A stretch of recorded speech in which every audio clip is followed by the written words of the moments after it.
মাসআলা দেওয়ার কারণে সেখানে আমাকে ডেকে নিয়ে অকথ্য গালিগালাজ, আর ওসিরে বলতেছে যে থানায় নিয়া প্লাস দিয়া হাত পায়ের নখুটে দিবা, আমার সামনে বসায় রেখা। খুব ভালো ভালো প্রশ্ন আপনারা বাছাই করে করে মাশাআল্লাহ আজকের জন্য নিয়ে আসছেন দেখা যাচ্ছে। দেখুন, অভিজ্ঞতা আমাদের সবারই কম বেশি তিক্ত অভিজ্ঞতা আছে। একটা সমাজ যখন করাপ্টেড হয়ে যায় তখন সমাজের কেউই ভালো থাকে না। এই নারায়ণগঞ্জের এসপির অফিসে আমাকে নিয়ে এমন অকথ্য ভাষায় গালিগালাজ করা হয়েছে, বেশি দিন আগের কথা না। এবং এই সিদ্ধিরগঞ্জ থানার ওসি ছিলেন, আমি নাম আর বললাম না, ওসি সাহেব তিনি ভালো মানুষ ছিলেন, আমার পক্ষে ছিলেন। আমি একটা মাসআলা দেওয়ার কারণে সেখানে আমাকে ডেকে নিয়ে অকথ্য গালিগালাজ, আর ওসিরে বলতেছে যে থানায় নিয়া প্লাস দিয়া হাত পায়ের নখুটে দিবা, আমার সামনে বসায় রেখা। বুঝতে পেরেছেন? খুব গর্ব করে তিনি অমুক ছাত্র রাজনীতি করতেন, গর্ব করে বলতেছেন আমি ছাত্রলীগের রাজনীতি করতাম।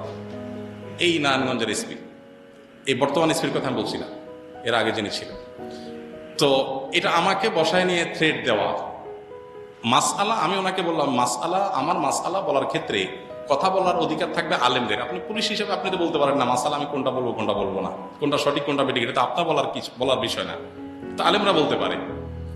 তো উনি খেপে গেলেন এবং সবার সামনে যাচ্ছে তা আচরণ করলেন।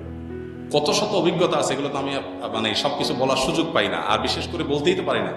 কারণ কোনো স্ট্যাটাস আমরা লিখেছি, সেখানে দেখা গেছে যে 5টা এজেন্সি থেকে ফোন চলে আসছে, হ্যাঁ আপনি এটা কেন লিখলেন, ওইটা কেন লিখলেন, চাপাচাপি শুরু হয়ে গেছে।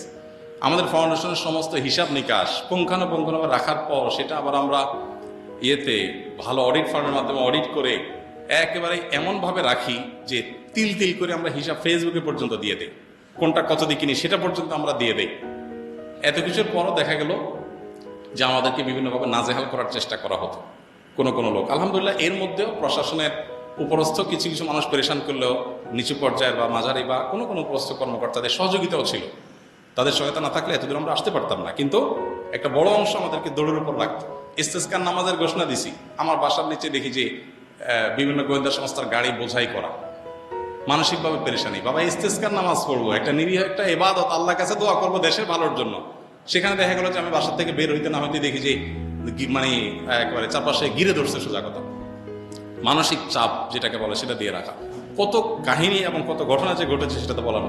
জোর করে সরকারি বিভিন্ন অনুষ্ঠানে নেওয়ার জন্য একবার একজন এডিশনাল এসপি, তার নামটা আমার মোবাইলে সেভ করা আছে, আমি নাম আর বললাম না, উনি ফোন দিয়ে বলতেছেন যে আমি অমুক। তো আমি বললাম হ্যাঁ বলেন। তো উনি বলতেছিলেন যে আমাকে সব